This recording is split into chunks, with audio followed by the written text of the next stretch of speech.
श्रोते हो नमस्कार. मन की बात वर आधारित वृत्तविशेष या कार्यक्रमात आपलं स्वागत. श्रोते हो, विज्ञान क्षेत्रामध्ये देशाच्या प्रगतीचा उंचावलेला आलेख यापासून ते मुलांनी उन्हाळी सुट्ट्यांचा आनंद कसा घ्यावा इथपर्यंत विविध आगळ्या वेगळ्या विषयांना स्पर्श करत प्रधानमंत्री नरेंद्र मोदी यांनी आज आकाशवाणीवरून मन की बातच्या माध्यमातून श्रोत्यांशी संवाद साधला. देशानं नागरी अणुऊर्जा क्षेत्रामध्ये केलेल्या कामगिरीची त्यांनी माहिती दिली. प्रधानमंत्र्यांनी आपल्या संशोधकांच्या परिश्रमाचं कौतुक तर केलंच, त्याचबरोबर कल्पक्कम नागरी अणुऊर्जा प्रकल्पामुळे सर्वसामान्य लोकांचं जीवन कसं सुकर होणार आहे हेही सांगितलं. याविषयी अधिक माहिती त्यांच्याच शब्दांमध्ये जाणून घेऊयात. भारत ने विज्ञान को हमेशा देश की प्रगति से जोड़कर देखा है. इसी सोच के साथ हमारे वैज्ञानिक सिविल न्यूक्लियर प्रोग्राम को आगे बढ़ा रहे हैं. उनके प्रयासों से यह कार्यक्रम राष्ट्र निर्माण में अहम योगदान दे रहा है.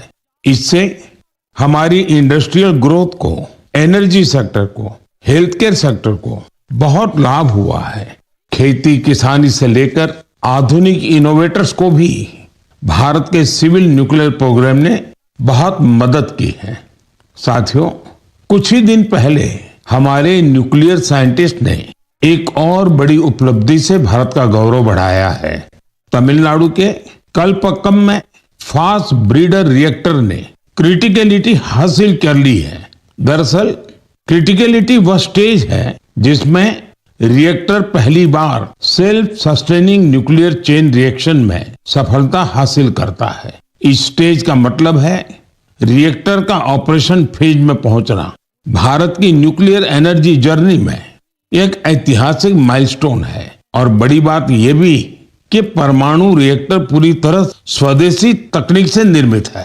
साथियों, इसे ब्रीडर रिएक्टर क्यों कहते हैं, इसके पीछे भी एक वजह है.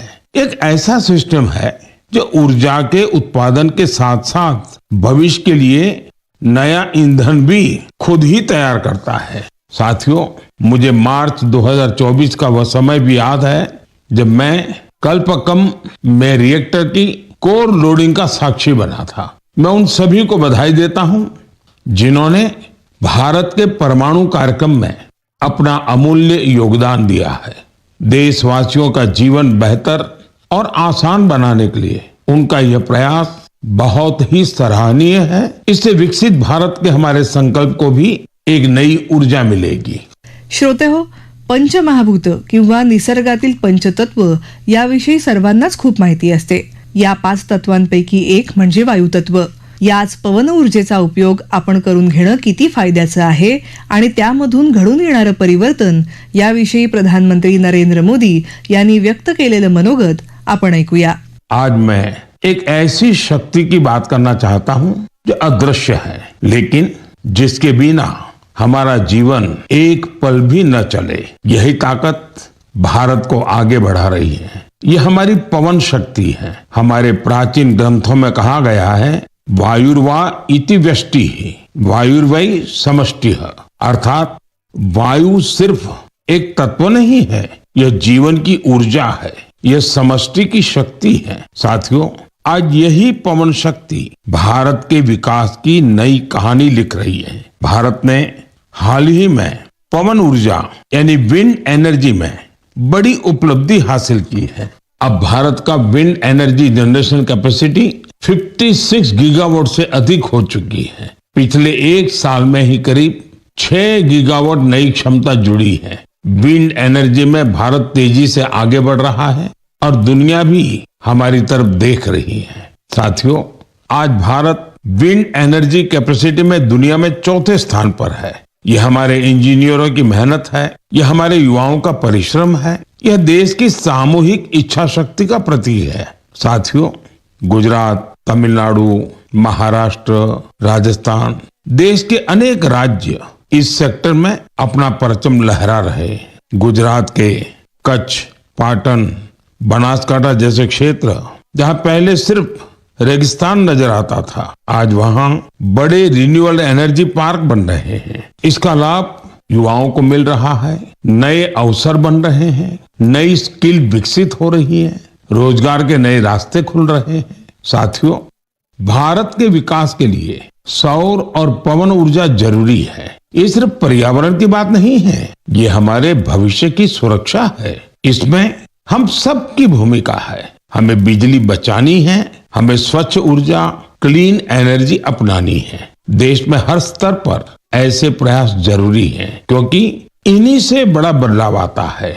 श्रोते हो, यंदाच्या युरोपियन गणित ऑलिम्पियाडमध्ये भारताच्या कन्यांनी आपल्यातील प्रतिभेचं उत्तम प्रदर्शन केलं आणि विविध पदकांची कमाई केली. या कन्यांचं प्रधानमंत्र्यांनी केलेलं कौतुक सर्वांचा उत्साह वाढवणारं आहे. ते म्हणाले, जरा कल्पना कीजिए, आप दुनिया भर के सबसे प्रतिभाशाली लोगों के बीच हैं। आपके पास गणित के बहुत ही कठिन सवाल हैं। इन्हें सुलझाने के लिए समय है केवल 4.5 घंटे, यानी वक्त बहुत कम है। और कंपटीशन इंटरनेशनल है, बहुत तगड़ा है। ऐसी स्थिति में नर्वस होना बहुत स्वाभाविक है, लेकिन इन्हीं परिस्थितियों में हमारी बेटियों ने कमाल कर दिया। इस महीने की शुरुआत में फ्रांस के बोर्डो में यूरोपियन गर्ल्स मैथमेटिकल ओलंपियाड का आयोजन हुआ था। मैथ्स में गहरी रुचि रखने वाली स्कूली छात्राओं के लिए यह एक बड़ी प्रतियोगिता थी। यह दुनिया के सबसे सम्मानित प्रतियोगिताओं में से एक है। इस ओलंपियाड में हमारी बेटियों ने अब तक का सबसे बेहतरीन प्रदर्शन किया। मुझे इस प्रतिभाशाली टीम पर बहुत गर्व है। इसमें मुंबई की श्रेया मुंदड़ा, तिरुवनंतपुरम की संजना चाको, चेन्नई की शिवानी भरत कुमार और कोलकाता की श्रीमोई बेरा शामिल थी। इसमें हमारी टीम विश्व में 6ठे स्थान पर रही। श्रेया ने गोल्ड मेडल जीतकर इतिहास रच दिया, संजना ने सिल्वर तो शिवानी ने ब्रॉन्ज मेडल अपने नाम किया। साथियों, इस ओलंपियाड के लिए भारत में जो सिलेक्शन की प्रक्रिया है वो अपने आप में बहुत कठिन है। इसका एक मल्टी स्टेज सिलेक्शन प्रोसेस है। इसमें रीजनल, स्टेट और नेशनल लेवल पर कठिन चुनौतियों को पार करना होता है। इसके बाद सबसे बेहतर प्रदर्शन करने वाली छात्राएं 1 महीने के मैथमेटिक्स ट्रेनिंग कैंप में शामिल होती हैं। यह camp Tata institute of fundamental research के Homi Bhabha centre for science education में आयोजित होता है। इस कैंप के आखिर में टीम सिलेक्शन टेस्ट होता है। इसमें परफॉर्मेंस के आधार पर ही भारत की टीम चुनी जाती है। साथियों, हर वर्ष देश भर की करीब 6 लाख स्टूडेंट्स इस मैथमेटिकल ओलंपियाड प्रोग्राम में हिस्सा लेती हैं। समय के साथ यह संख्या लगातार बढ़ रही है, यानी देश की बेटियों के बीच ओलंपियाड का यह कल्चर तेजी से लोकप्रिय हो रहा है। इन होनहार बेटियों को सपोर्ट करने के लिए मैं उनके पेरेंट्स की भी सराहना करता हूँ। श्रोते हो, याबरोबरच जगातील सर्वात मोठ्या जनगणनेच्या कार्याला देशामध्ये प्रारंभ झाला आहे. लवकरच महाराष्ट्रातही जनगणनेच्या प्रत्यक्ष कामाला सुरुवात होणार आहे. यावेळी डिजिटल तंत्रज्ञानाचा उपयोग केला जात आहे. याविषयी प्रधानमंत्र्यांनी श्रोत्यांना केलेलं आवाहन जाणून घेऊ. हमारे देश में इस समय एक बहुत अहम अभियान चल रहा है, जिसके बारे में हर भारतीय को जानकारी होनी जरूरी है। ये है जनगणना का अभियान। यह दुनिया की सबसे बड़ी जनगणना है। साथियों, जो साथी पहले से इस तरह की प्रक्रिया से गुजरे हैं, इस बार जनगणना का उनका अनुभव अलग होने वाला है। जनगणना 2027 को डिजिटल बनाया गया है। सारी जानकारी सीधे डिजिटल माध्यम में दर्ज हो रही है। घर घर जाने वाले कर्मचारियों के पास मोबाइल ऐप है। वे आपसे बात करके उसी में जानकारी दर्ज करेंगे। साथियों, इस बार जनगणना में आपकी भागीदारी भी आसान बनाई गई है।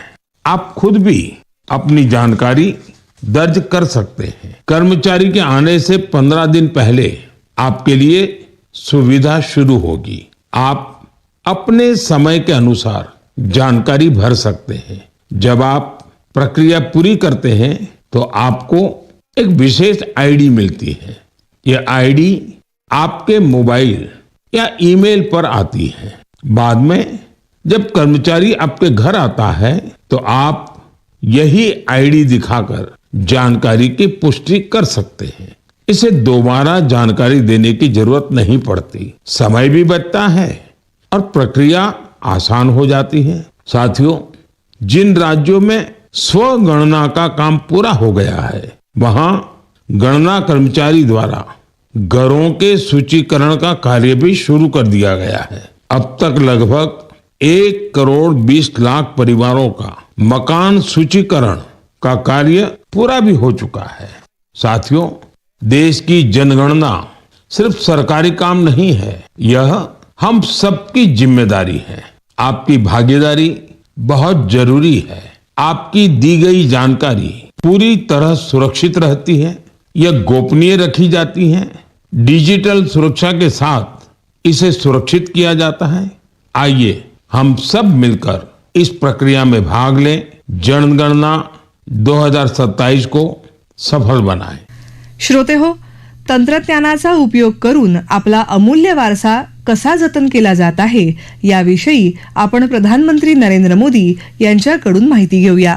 तेजी से बदलते हुए इस समय में टेक्नोलॉजी हमारी जिंदगी का बहुत बड़ा हिस्सा बन गई है। आज हम अपने अतीत को वर्तमान से जोड़ने में भी टेक्नोलॉजी का कमाल देख रहे हैं। इस दिशा में हाल ही में एक ऐसा डेवलपमेंट हुआ है जिससे शिक्षा से जुड़े लोग और इतिहास में रुचि रखने वाले बहुत खुश हुए हैं। साथियों, कुछ दिन पहले ही नेशनल आर्काइव्स ऑफ इंडिया ने एक विशेष पोर्टल पर एक अनोखा डेटाबेस शेयर किया है। इस संस्था ने 20 करोड़ से भी ज्यादा अमूल्य दस्तावेजों को डिजिटाइज कर सार्वजनिक किया है। इनमें से कुछ तो बहुत ही दिलचस्प हैं।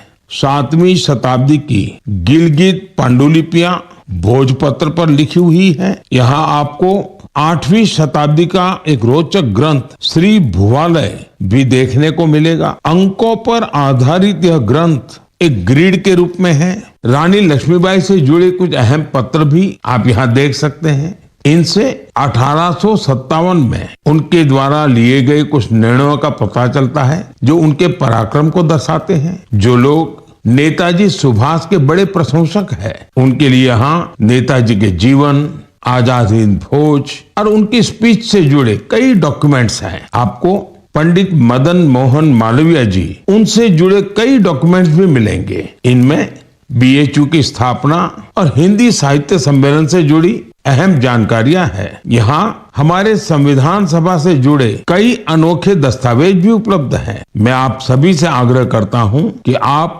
www.abhilekpatal.in को जरूर विजिट करें। यह आपको अपने इतिहास का अद्भुत अनुभव देगा। श्रोते हो, आजच्या मन की बात मध्ये आगामी बुद्ध पौर्णिमेच्या पार्श्वभूमीवर भगवान बुद्धांशी संबंधित देशातील विविध स्थानांचं महत्त्व प्रधानमंत्र्यांनी सांगितलं। तसंच बुद्धांचा संदेश आजही किती प्रासंगिक आहे हे नमूद केलं। त्याचबरोबर आपल्याकडच्या अनेक स्थानिक उत्पादनांना विश्वस्तरावर लोकप्रियता मिळत आहे याचं उदाहरण देताना त्यांनी महाराष्ट्र आणि गुजरातच्या टोपलीनू पनीर म्हणजेच सुरती चीजने आपली वेगळी ओळख तयार करून बाहेरच्या देशातल्या उपहारगृहांमध्ये स्थान मिळवल्याचं सांगितलं। श्रोते हो, आपला वृत्त विशेष हा कार्यक्रम आपण न्यूज ऑन AIR या ॲपवरही लाईव्ह ऐकू शकता। यासोबतच आमच्या मुंबई एअर न्यूज या YouTube वाहिनीवर कार्यक्रमाचं ध्वनिमुद्रण आपल्याला कधीही ऐकता येईल। याबरोबरच आजचा वृत्त विशेष हा कार्यक्रम संपला। हा कार्यक्रम आकाशवाणी मुंबईच्या प्रादेशिक वृत्त विभागानं सादर केला। संपादक आणि सादरकर्त्या संगीता गोडबोले, निर्मिती सहाय्य स्नेहा कांबळे, लेखन आणि समन्वय सुवर्णा बेडेकर आणि निवेदन रश्मी पाटकर।